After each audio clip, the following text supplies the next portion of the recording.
UP के पूर्व मुख्यमंत्री और समाजवादी पार्टी सुप्रीमो अखिलेश यादव आज बंगाल में राजनीतिक मंच पर मौजूद रहेंगे।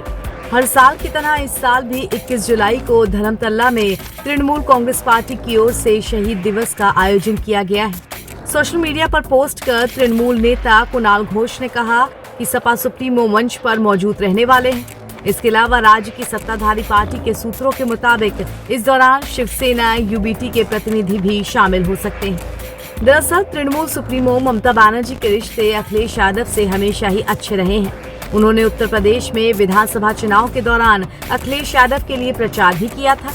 वहीं हालिया संपन्न लोकसभा चुनावों में अखिलेश ने उत्तर प्रदेश की भदोई सीट तृणमूल प्रत्याशी के लिए छोड़ी थी।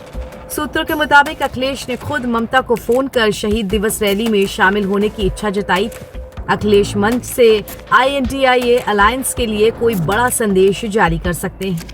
दूसरी ओर अंबानी की शादी में शामिल होने के लिए कम से कम समय निकालकर ममता ने मुंबई में उद्धव ठाकरे से मुलाकात की थी।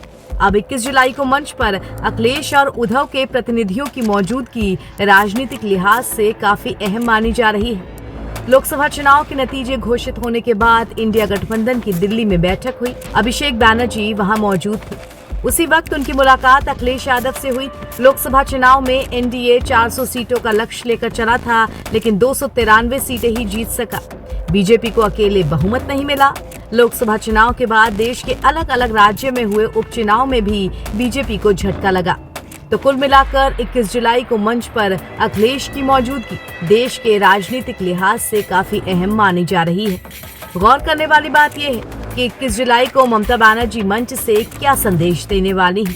सभी पक्ष उस पर विचार कर रहे हैं। लोकसभा चुनाव में बंगाल में तृणमूल ने अच्छा प्रदर्शन किया था।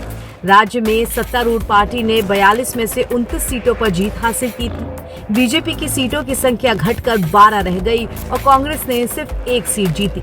इसके अलावा बंगाल में 4 विधानसभा सीटों के उपचुनाव में भी राज्य की सत्ताधारी पार्टी ने जीत हासिल की है। सियासी विश्लेषकों का कहना है कि ममता अब की बार पार्टी के नेता और कार्यकर्ताओं को लोकसभा और विधानसभा उपचुनाव में मिली जबरदस्त सफलता को 2026 के विधानसभा चुनाव में दोहराने का मंत्र देंगी।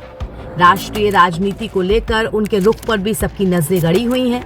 वहीं ममता बनर्जी ने कहा है कि वो इस जीत को 21 जुलाई को बंगाल की जनता को समर्पित कर देंगी।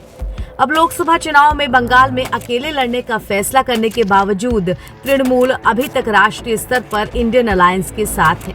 पार्टी सुप्रीमो ममता बनर्जी कई बार संदेश दे चुकी हैं। पश्चिम बंगाल की मुख्यमंत्री ममता बनर्जी हर साल शहीद दिवस मनाती हैं। इस दिन ममता बनर्जी अपनी आगामी रणनीति का भी खुलासा करती हैं। तो देखना होगा कि अखिलेश यादव की मौजूदगी में होने वाली इस रैली में ममता क्या क्या ऐलान करती हैं। NBT ऑनलाइन की रिपोर्ट।